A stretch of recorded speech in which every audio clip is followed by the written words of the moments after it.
From today onwards, we will be starting chapter number 10, circles. So you already know what is circle. Now new term, that is tangent. You have come across this word. तो tangent ऐसी line है जो circle को सिर्फ एक ही point में touch करती है. A tangent to a circle is a line that intersects the circle at only one point. Circle को सिर्फ एक ही पॉइंट में इंटरसेक्ट करे, वो लाइन को टेंजेंट कहते हैं. Then another word is secant. Secant यानी ऐसी लाइन जो सर्कल को दो point, more than one point, दो पॉइंट तो नहीं बोल सकते, लेकिन मोर देन वन पॉइंट में इंटरसेक्ट करती हो. Here line PQ intersects circle in 2 points, that is P and Q. Line AB intersects circle in 2 points A and B. यानी line PQ और line AB are secants. Moving forward, theorem 10.1.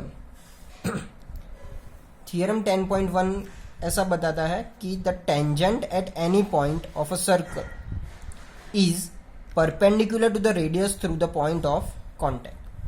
अब tangent का point of contact है यहाँ पे are, यानी tangent P Q जो है वो सर्कल को पॉइंट आर पे टच कर रहा है. तो थियरम ऐसा बोल रहा है कि टेंजेंट जो है वो सर्कल पे टच कर रहा है आर पे, तो ओ आर जो है वो परपेंडिकुलर होगा पी क्यू से, यानी O R perpendicular to P Q. ये हम प्रूव करेंगे. तो here we have taken a circle with centre O, point P is point of contact और एक्स वाई टेंजेंट है. तो हमने यहाँ पे पॉइंट क्यू लिया है जो कि सर्कल के बाहर होना चाहिए. पॉइंट क्यू सर्कल के बाहर लिया है और m जो है वो ओ एम जो है वो रेडियस है. Take point q on X Y other than p. Now O Q is equal to क्या होगा, O M plus M Q. But O M क्या है, रेडियस है, तो उसी तरह ओ पी भी रेडियस है, यानी हम ओ एम की जगह ओ पी लिखेंगे. तो ओ एम की जगह ओ पी लिखा, तो O Q is equal to O P plus M Q. Clearly इससे ये पता चलता है हमें कि ओ क्यू जो है ओ क्यू ओ पी से बड़ा है. This is same for every point on X Y, यानी एक्स वाई पे पॉइंट पी के अलावा कोई भी पॉइंट लेंगे तो वो क्या होगा, ओ पी से बड़ा ही होगा.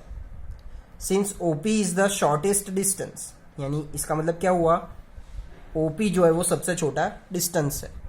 Therefore O P is perpendicular to X Y.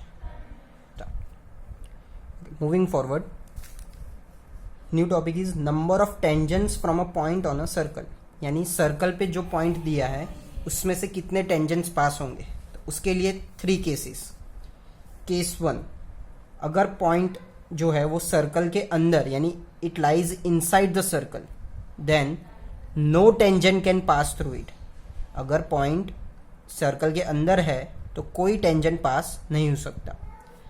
Case 2, if point is on the circle, point जो है वो सर्कल के ऊपर है, तो वो पॉइंट से सिर्फ एक ही टेंजेंट पास हो सकती है.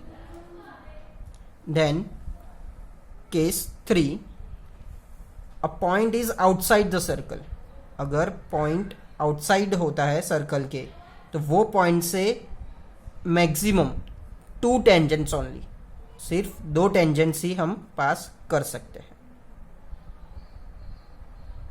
1 2 3 start.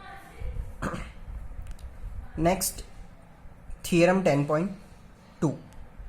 थियरम 10.2 ये बताता है कि जो पॉइंट आउटसाइड द सर्कल था उससे 2 टेंजेंट्स ड्रॉ होती थी, तो वो दोनों ही टेंजेंट्स की लेंथ जो होगी, यानी यहाँ पे टेंजेंट्स है PT1 एंड PT2, तो दोनों ही टेंजेंट्स की लेंथ सेम होगी. The length of a tangents drawn from an external point to a circle are equal.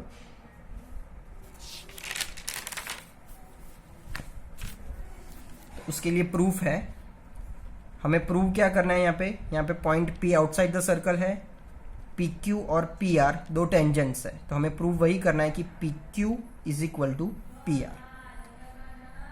Okay, अब हमने थियरम 10.1 में देखा था कि OR और OQ दोनों ही टेंजेंट से क्या होते हैं, परपेंडिकुलर होते हैं, यानी एंगल PQO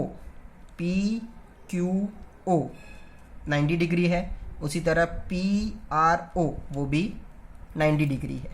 तो PQO is equal to PRO is equal to 90 by theorem 10.1। अब triangle PQO and triangle PRO, PQO triangle और PRO ट्राइंगल में OQ और OR दोनों ही रेडियस है, OQ is equal to OR, इक्वल होते हैं रेडियस।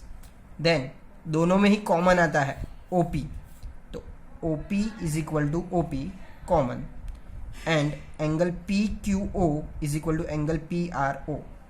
एंगल PQO और एंगल PRO दोनों ही 90 है, यानी इक्वल होंगे।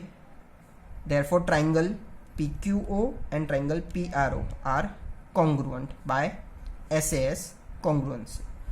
तो देयरफॉर कॉन्ग्रुएंसी प्रूव हो गई, तो PQ is equal to PR by CPCT, hence proved कि PQ is equal to PR।